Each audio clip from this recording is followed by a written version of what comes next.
I'm Rumaan Alam. I'm a contributing editor at the New Republic, and I'm so thrilled to be hosting tonight's Salon series. Tonight's Salon is a partnership between the New Republic and the Cooper Union, and it's also a partner event of the Brooklyn Book Festival, and our guest tonight is the writer Yaa Gyasi.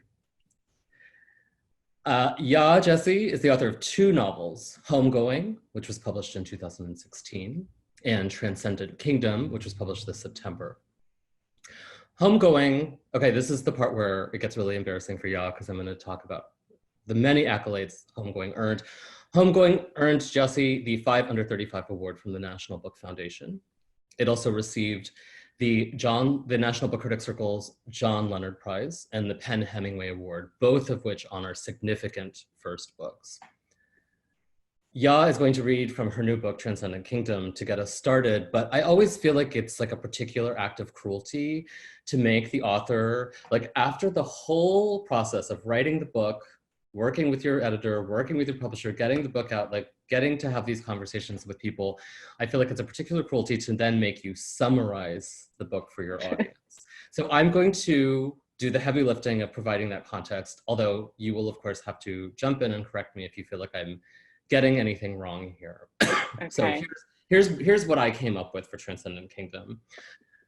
Transcendent Kingdom is the story of Gifty, a postdoc neurologist at Stanford, and her upbringing in the United States as the daughter of Ghanaian immigrants.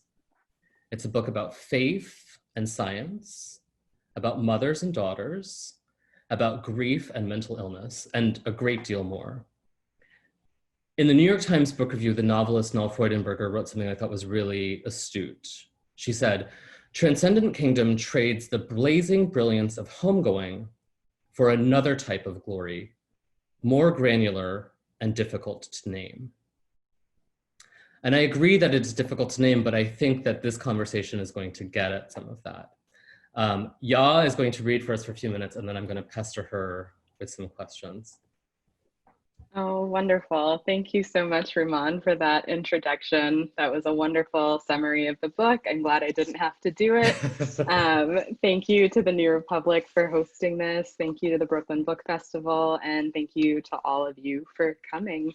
I'm just going to read from the very top of the book, so no spoilers and no explaining, and then we can launch in.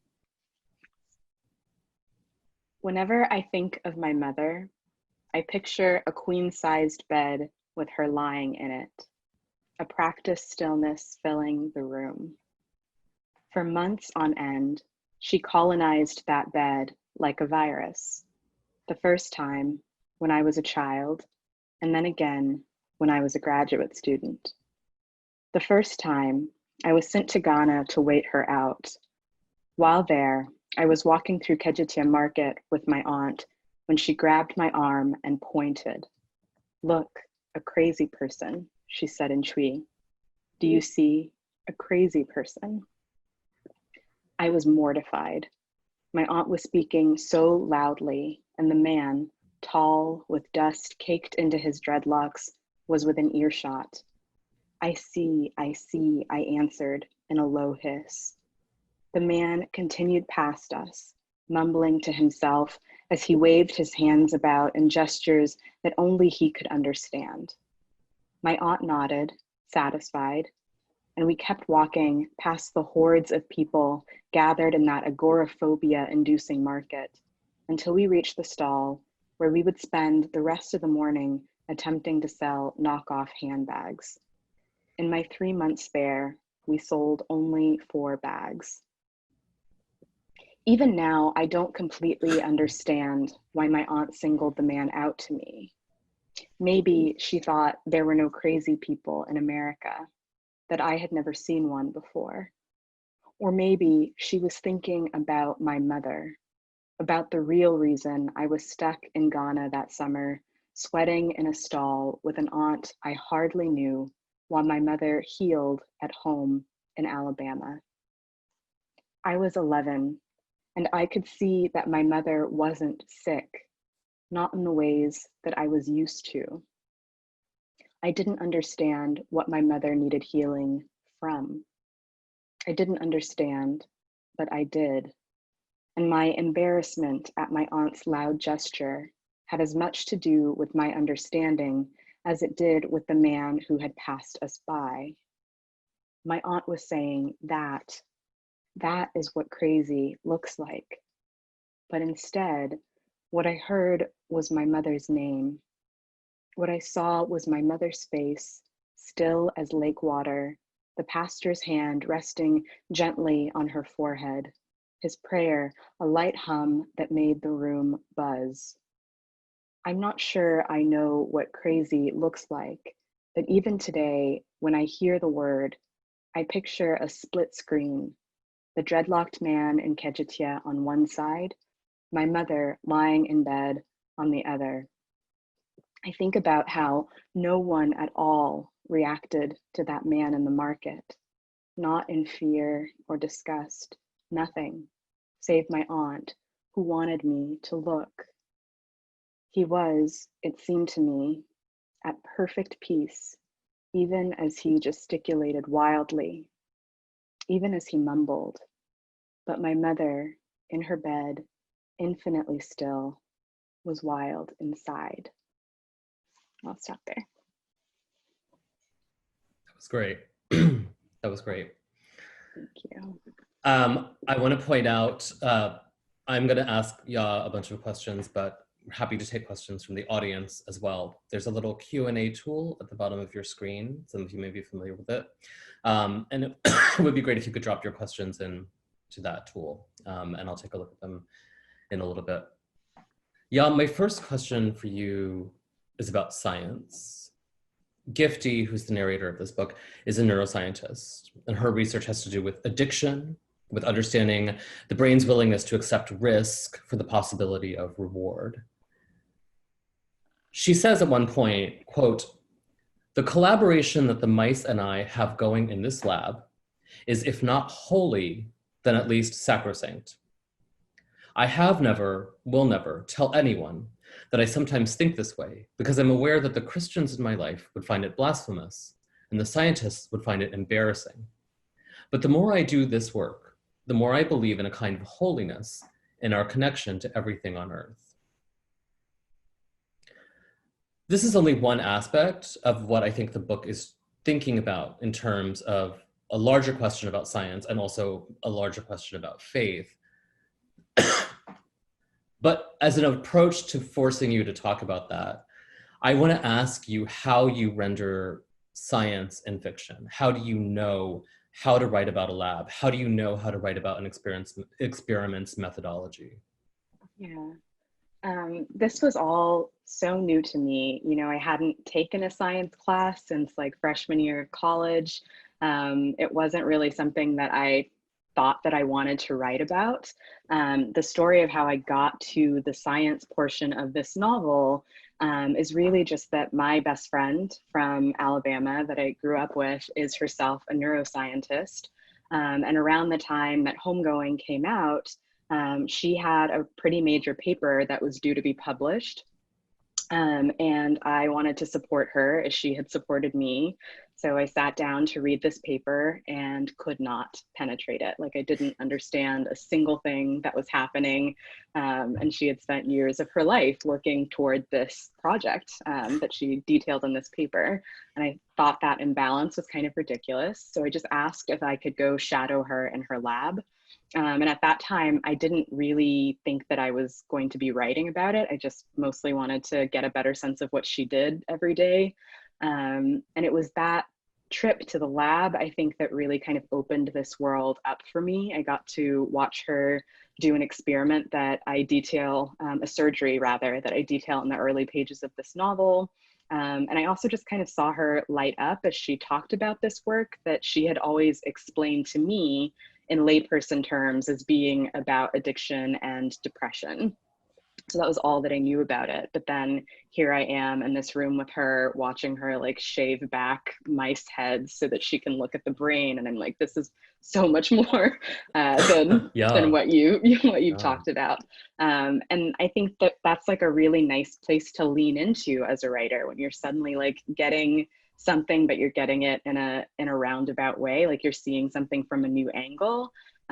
So I think that was the beginning of this for me. But I had two advantages. One is that this friend is a big reader and a very supportive person. And she answered all of my, I'm sure to her, incredibly simplistic questions. She directed me toward books and essays and just anything that she thought might be useful to me. And she read drafts of this novel. So I could always kind of be sure that even though it's like mostly like other interests being explored in the book, that the science bolstered those ideas, didn't detract from those ideas. And then I'd say the second advantage was that I myself am a layperson. So I'm like reading this and approaching this as a layperson, not really as a scientist. Like I want the science to feel accurate. I want you to be able to like see that room, see that lab, be able to picture the mice, know what's going on. I don't want to like dumb down the science, but at the same time, I didn't go into this thinking at the end of this novel, I'm going to be able to write or present like a 30-minute lecture on optogenetics. That was not what I was trying to do. And so it was a difficult balance to keep at times, but I think one that ultimately felt really nice. And when I gave the book to readers before I sent it out to my agent and editor, I gave it to 3 people. One was that scientist friend, and then 2 were lay people like me who didn't know anything about the science. And ironically, it was my friend, the neuroscience, who was like, "Is this too sciencey?" And the other 2 were like, "This is great." I'm curious if you can clarify whether the science, your experience of your friend's career as a neuroscientist, provided a metaphor for you to approach a story you already wanted to tell, or if the story has its genesis in your thinking about her scientific inquiry with the mind of an artist.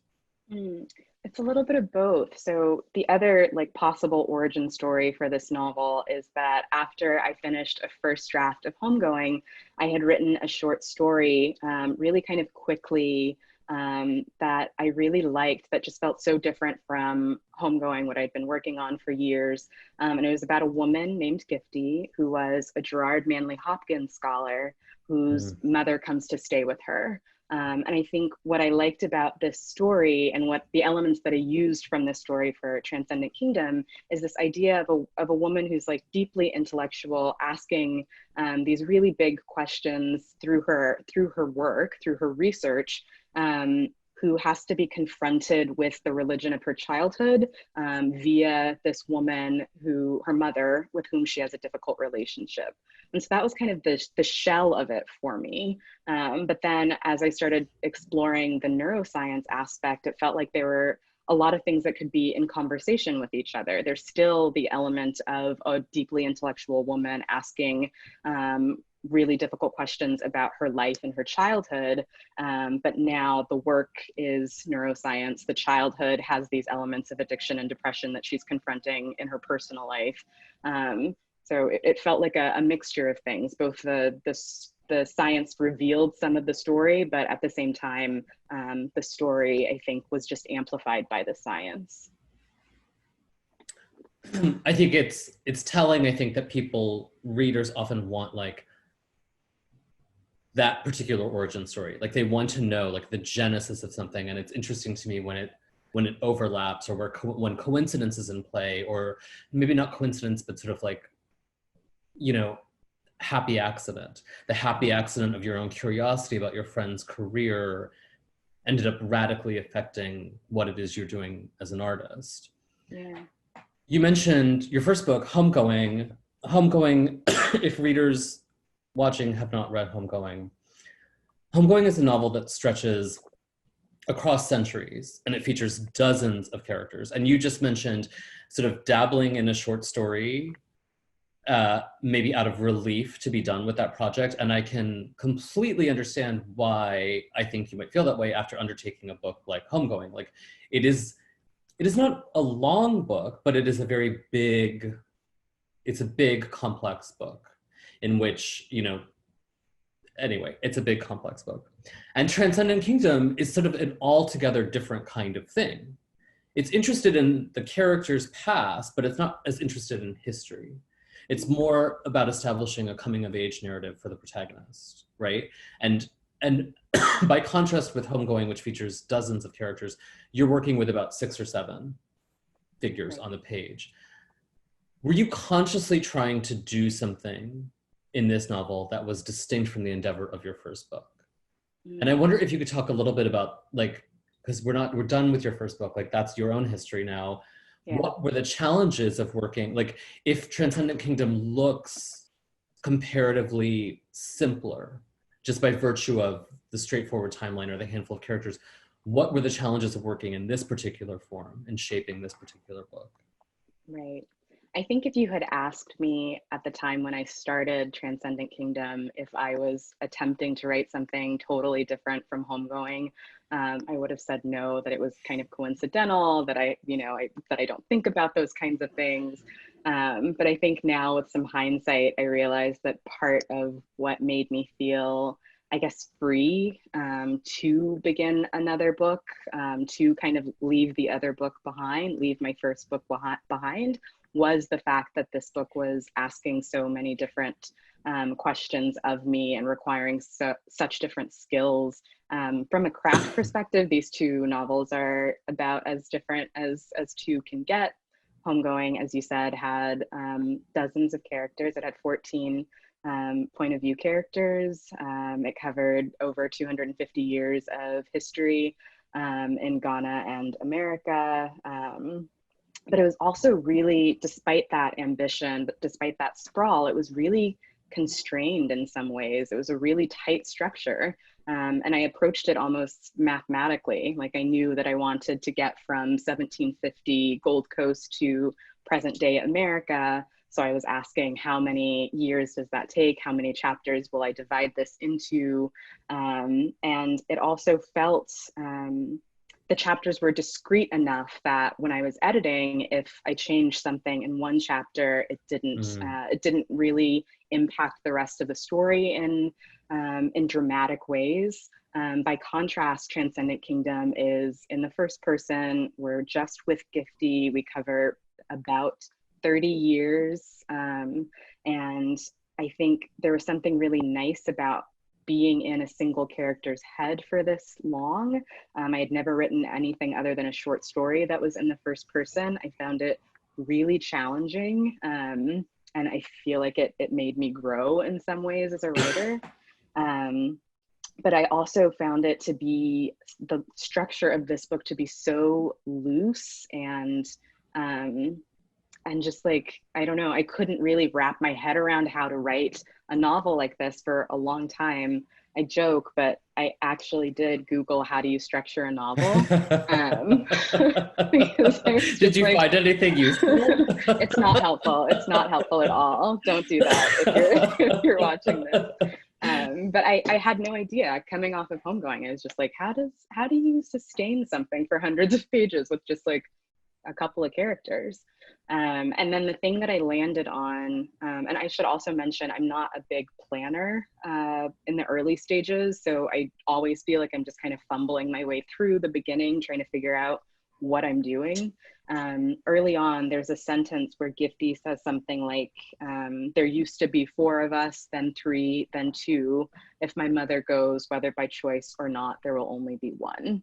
And she's talking about her family. And I used that line to kind of think about how to structure this book. So there are flashbacks and they start with the full family, Gifty and her brother and her parents. And then slowly we start to lose the characters until you get to, I won't give away the ending, but until you get to the end. And that was how I thought about structure.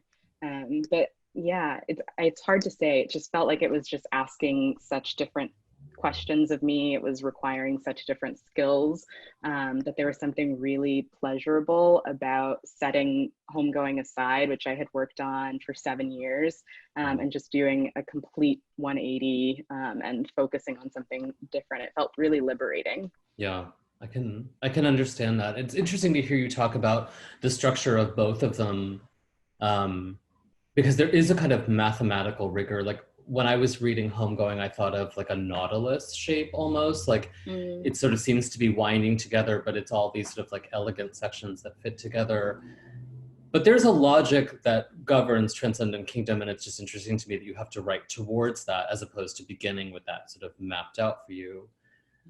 I'm also curious if you can say maybe briefly what you think, what were the particular challenges of the first person for you?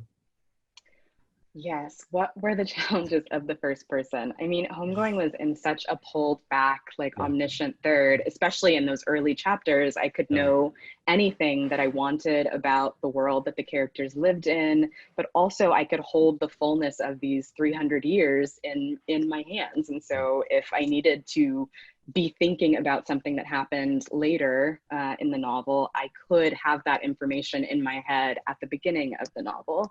And in the first person, this sounds silly to be like a thing that makes it hard, but you are so limited to this one person, what they know, what they feel, what they can experience, what they remember, what they've heard. So trying to kind of create a rounded world, do that world building, especially with a character like Gifty, who is, let's say, secretive and walled off and protective and not reticent. I just found it really difficult to figure out how to say the things that she wasn't willing to say in the first person.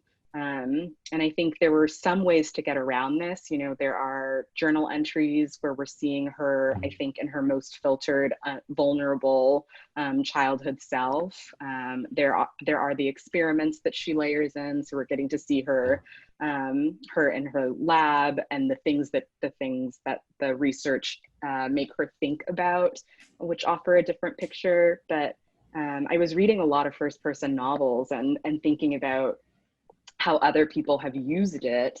And I think Gifty is a character who is an unreliable narrator in some ways, but unreliable mostly because she does not know herself, or like cannot examine herself, or these points in her life that she is walled off.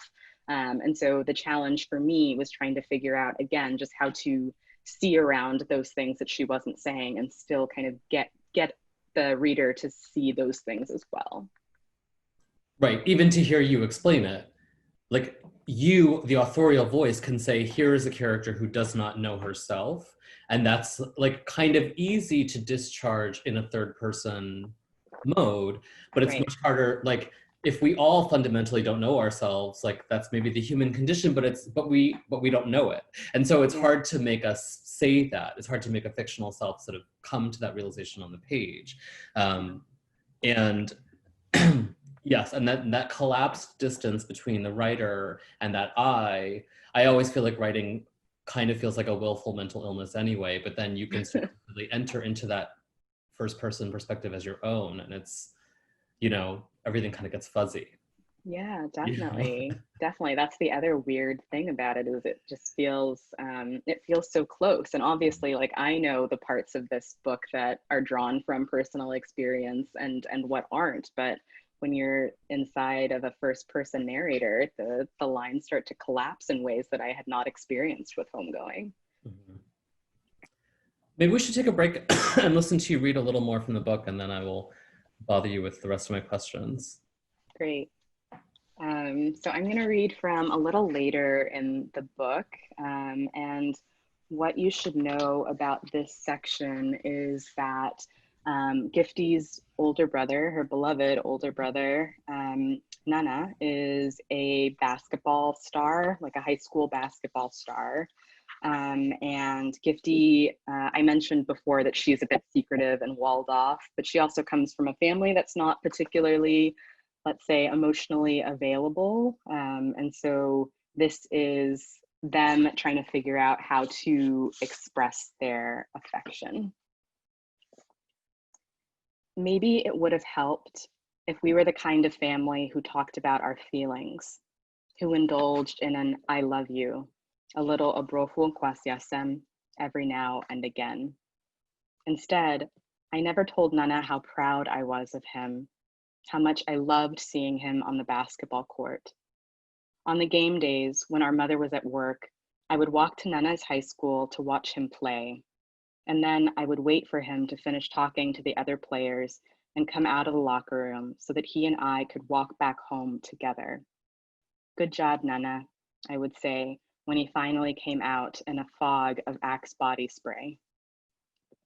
Nana's coach always left as soon as the final whistle blew, so the only adult who would still be around was the night janitor, a man whom both Nana and I avoided because his job always made us think about our father. Y'all sure don't act like any siblings I've ever seen, the janitor said that one night. I mean, good job, Nana, like he's your employee or your student or something. You should be giving him a hug. Come on, man, Nana said. I'm serious, y'all act like y'all don't hardly know each other. Go on, give your sister a hug, he said. Nah, man, we're good, Nana said. We started walking toward the door. Let's go, Gifty, he said, but I was still standing there, looking at the janitor, who was giving me a kids these days kind of head shake. Gifty, Nana shouted without turning, and I ran to catch up. I'd left our house when it was still light out, but by the time the two of us got outside, it was hot and humid. Fireflies splashed their greetings all around us. Nana's long strides meant I had to hustle to keep up with him, a half shuffle, half jog that I had perfected over the years. Do you think it's weird we don't hug? I asked. Nana ignored me and quickened his pace. These were the Nana ignores everybody days, when my mother and I would steal commiserating glances at each other after one of his moody groans. To Nana, my mother would say, "You think you and me are size? Fix your face." To me, she would say, "This too shall pass." We lived about 1.5 miles away from the school, an easy walk by our mother's standards, but one we dreaded. Sidewalks in Huntsville were mostly decorative. People drove their SUVs to grocery stores 2 blocks away, their air conditioning on full blast. The only people who walked were people like us, people who had to walk because they had one car, one parent who worked double shifts even on game days, because walking was free and public transportation was either non-existent or unreliable. I hated the honking, the slurs yelled out through roll-down windows. Once, while I was walking by myself, a man in a pickup truck had driven slowly next to me, staring at me so hungrily, I grew afraid and ducked into the library, hid among the books until I was certain he hadn't followed me. But I liked walking with Nana on those spring nights when the weather was just starting its quick turn from pleasant to oppressive, when the cicadas' songs gave way to those of the katydids. I loved Alabama in the evenings, when everything got still and lazy and beautiful, when the sky felt full, fat with bugs. Nana and I turned onto our street. One of the street lamps was out, and so there was a minute-long stretch of near darkness. Nana stopped walking. He said, "Do you want a hug?" My eyes were still adjusting to that patch of dark. I couldn't see his face, couldn't tell if he was serious or just making fun of me, but I considered the question carefully anyway. "No, not really," I said. Nana started laughing. He walked those last couple of blocks unhurriedly, at my pace, so that I could walk beside him. I'll stop there. I love that. I love that you chose to read that bit. And I feel like, as the child of immigrants myself, like the notion of being scolded by like an American audience, like an American other, and being told like, well, why are you talking to each other like colleagues instead of family? It's very, very funny to me. Yes. So Gifty's research in this book, her inquiry is into addiction. And there's a particular and personal reason that she's drawn to this as a subject that I think maybe shouldn't talk about, because I don't want to ruin people's experience of reading this book and sort of untangling what the book is doing. There's obviously like a whole body of literature about addiction. And I'm curious whether your desire with this book was to be a part of that. And I'm also curious, like, if we understand addiction as a disease, which there's sort of like that's a much bigger conversation about whether addiction should be discussed as a disease. This book is also very interested in another disease, which is depression, like a profound mental break. So these concerns are science. And I'm very curious to hear you talk about what art can tell us about those things. Yeah. So Gifty views these two diseases as existing on this spectrum of reward seeking. So she studies something called the neural circuitry of reward seeking behavior. And the experiment that the novel takes you through, which is her final thesis project, is she creates this behavioral testing chamber for her mice. She trains them first to seek reward. So there's a little lever that the mice press, and when they press the lever, Ensure floods into a little straw. And they drink the Ensure, they're happy, and then she changes the conditions. And so sometimes when they press the lever, they get Ensure, but other times they get a foot shock. And so there are some mice who stop right away, and there are other mice who continue to press the lever. And it's the mice who continue to press the lever that she uses to study addiction. But she's also, I think, because of her mother's depression and because of her research, she's interested in mice who aren't seeking pleasure at all, the mice who won't press the lever in the first place, even though there is pleasure involved, even though there's something to get out of it. And so, we see these things play out in her personal life as well. But she is, as you said, really focused on the science of it. I came to this material again through my friend. That experiment is her thesis experiment. I should put that out there. Shout out to Tina. And so I was starting kind of from there. But one of the reasons that I was interested in the opioid epidemic in general, or looking at opioid usage in this novel, was because, like all of you, I was reading about the opioid epidemic so often. And I was really impressed by a lot of the reporting that was happening around it, particularly in, I want to say, like early 2017, 2018. I watched this documentary that looked at first responders, like firefighters who were being trained to go on the scene for heroin overdoses. I was reading these great articles. The New York Times did one that was called How Opioids Hijack the Brain. That was really intensive and interactive. I felt like there were so many more articles and longer pieces that were interested in interrogating the role of capitalism, interrogating the role of these pharmaceutical companies in creating this problem, which was a piece that I had not seen before. I felt like the pieces were, again, really sensitive, nuanced, looking at the families that were affected by people with opioid use disorder, humanizing and attentive.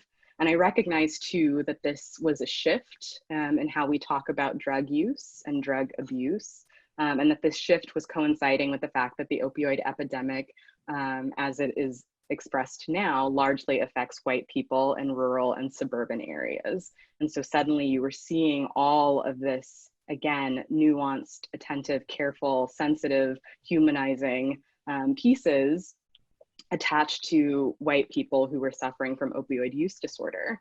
But this is not a new epidemic, as many who have worked in the field will tell you. It runs alongside the longer standing heroin epidemic that affects Black people, mostly in cities.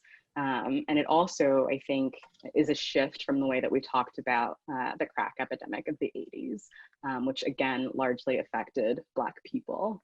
And so I'm reading all of this stuff and really feeling kind of grateful for these conversations taking place, grateful for the willingness to talk about, even just to talk about these diseases as diseases, these these addictions as diseases, talk about them as healthcare crises. So there is that, but then understanding that it was coming, it felt like to me, at the expense of all of the Black people whose stories were left behind or not considered. And so I wanted to, so yes, I think I did want to enter this book into the conversation, but I wanted it to do so from the perspective of a Black family that was suffering from the same disorder, opioid use disorder. And that was attempting to, I think, center their experiences, keep that same level of nuance and care, yeah, just to kind of add a new perspective to it.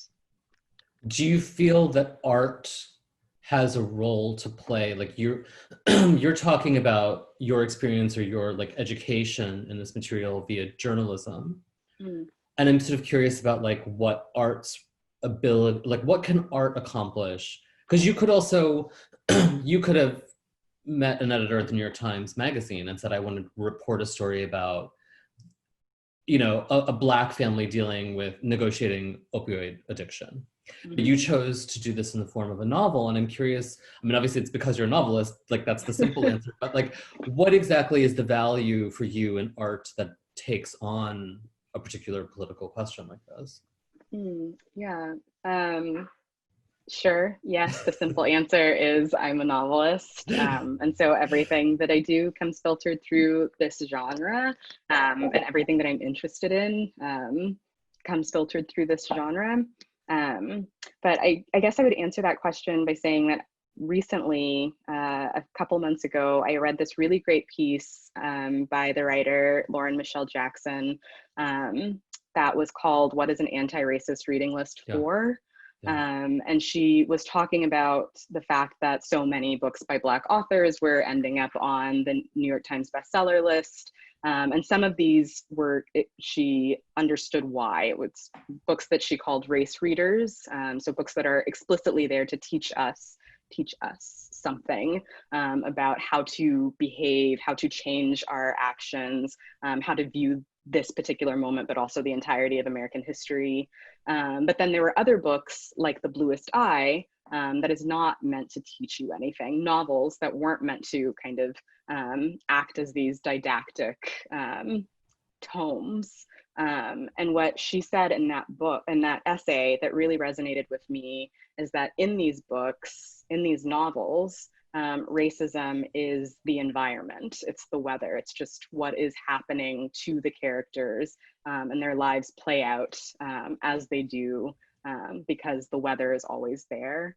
And I felt like that was a really good way for me to think about how I approach any kind of political aspect in my work, that it's not meant to, I don't expect that people are going to go out and, you know, move out of the suburbs and into cities and start sending their kids to public schools and like all of those kinds of things. Like, I don't think that those kinds of changes are going to happen. But what I want to show is that there is this weather that exists as well. And that there are people living within this particular environment. And whether it's the weather that you see, the environment that you see, the climate that you see every day, is not that it's irrelevant, but it's not as important to me as being able to say that this climate exists for these characters. And hopefully you can extrapolate out and recognize that this climate exists for real people as well. That is well said.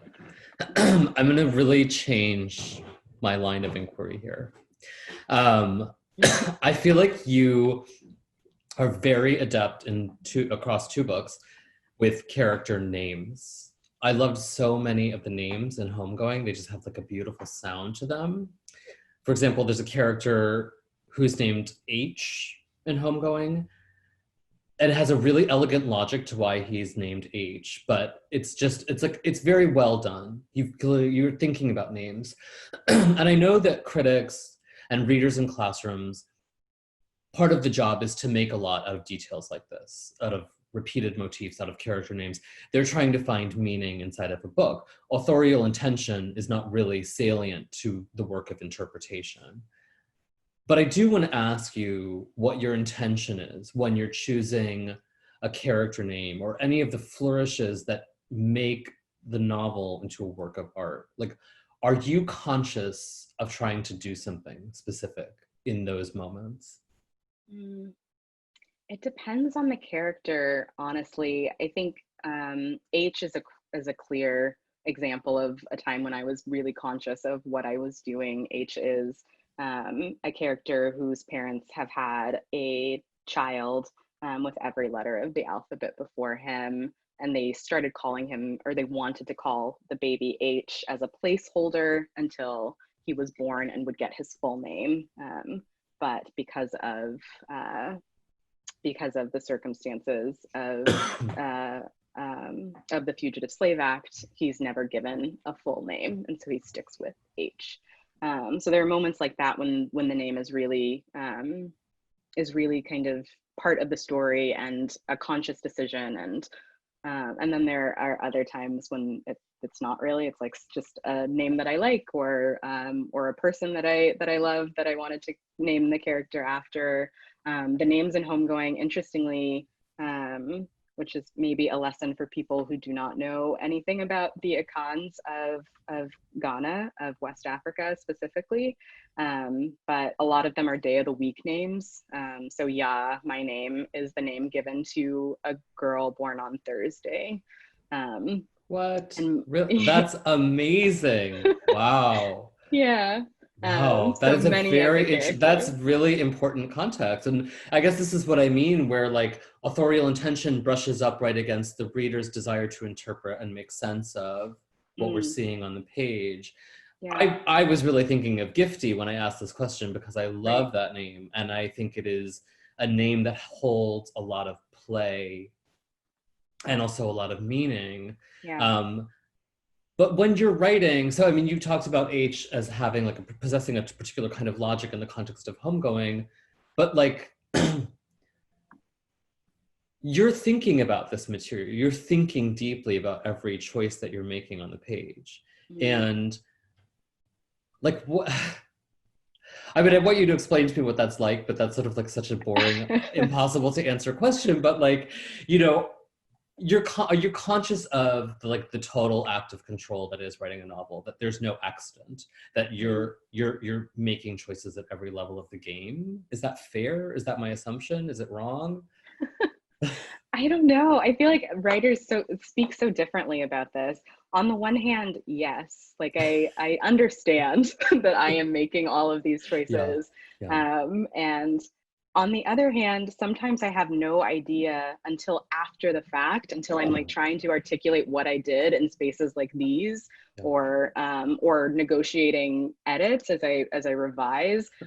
Because again, for me, first drafts are so unplanned and so just so like loose. Like I had nothing for this. For Homegoing, I at least had a family tree that Mhm. was kind of helpful to guide me, but I had really nothing for this book. So the first words, the first paragraph, really the first chapter are exactly as they were when I wrote them like 3 years ago. It didn't really change much. And so I feel like writing is such an intuitive process. Um, I am making choices. Like I'm not the kind of writer who thinks that like the characters are just speaking to me and they exist somewhere else and have come on their own. Like I recognize that I am the one who has created them. But at the same time, sometimes I don't know like what something meant until after. Yeah. So for example, Gifty's name, I've always loved the name Gifty. It's my cousin's name. There are a lot of Ghanaians who have English names that are kind of like those like fruits of the spirity kind of like gift Yeah. and comfort Yeah. and peace Yeah. and that sort of thing. And I always really loved that. And for a character whose mother is deeply Yeah. religious, but who is also referred to not as not a gift, but who was born recognizing that her older brother was what her mother called the true gift, and then being named Gifty. Like there's clearly like this irony in that, and the kind of she lives this life recognizing that she is named Gifty, but is not the favored child. And so she's always living under the weight of that.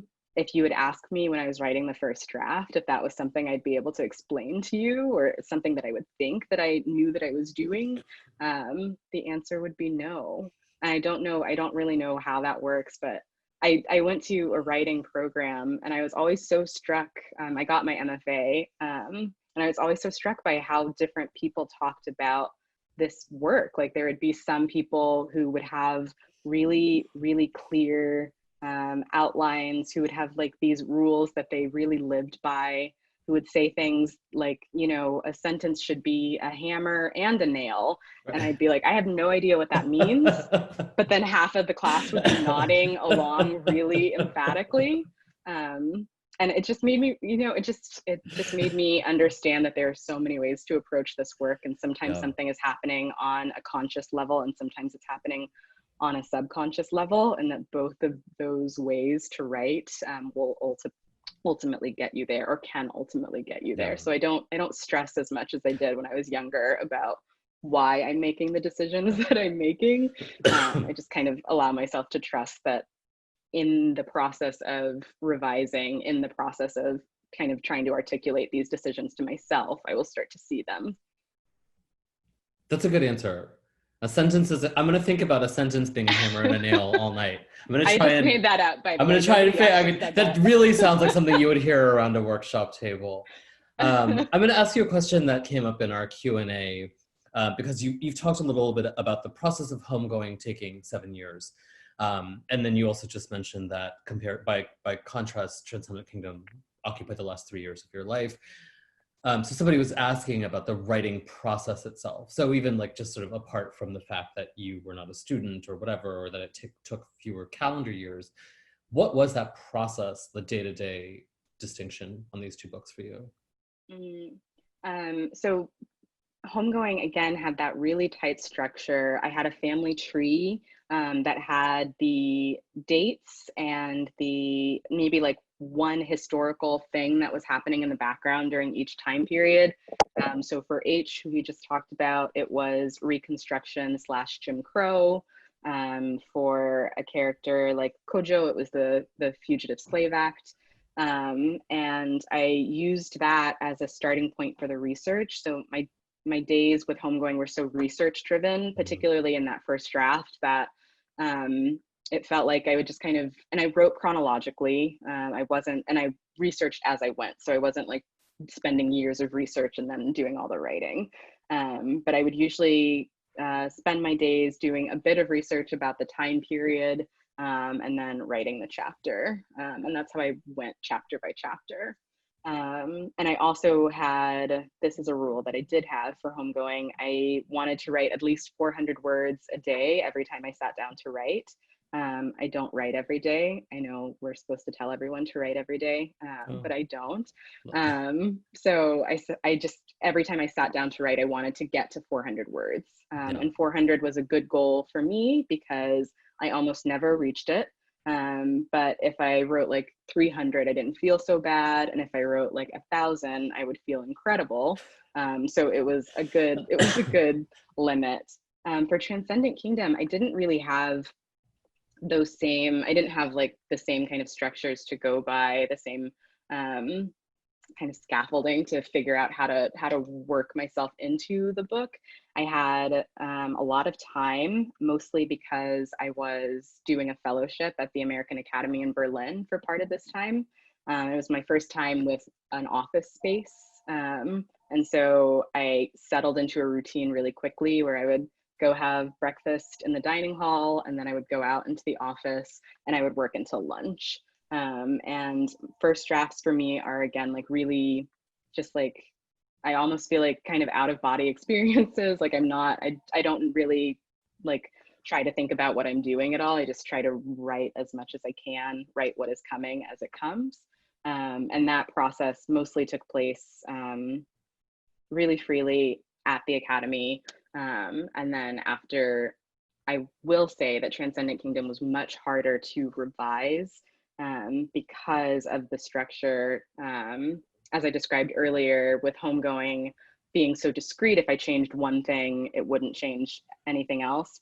Transcendent Kingdom, because it like moves back and forth in time really frequently, it really felt like a game of Jenga. Like if I pulled something out, the entire book would collapse. Yeah. So I found it really hard to revise.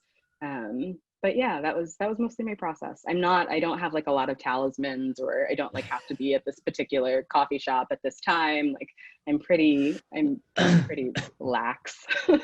You're probably better off that way, especially since we can't be writing in coffee shops at this particular moment, you know? Yeah. I mentioned earlier that I really enjoyed H and Homegoing, the particular, like the name, the whole sort of device, it felt like Marquez to me. It felt like that's what I was, you know. What a compliment. And I'm curious to you, like obviously every writer is working with a whole network of reference and allusion and inspiration.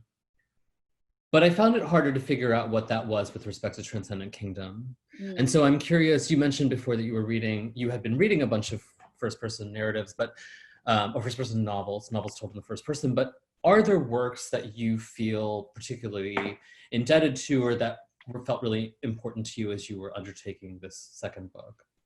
Yeah, absolutely. I loved My Name is Lucy Barton, that came out, I want to say in 2015, which is another it's Elizabeth Strout. It's a really great novel, also about a thorny mother-daughter relationship, which is something that I had been kind of circling around in some of my other shorter fiction and had wanted to write in a longer work before this. And when I read My Name is Lucy Barton, I was like, oh, this is one way that you can do that. And I really loved that book.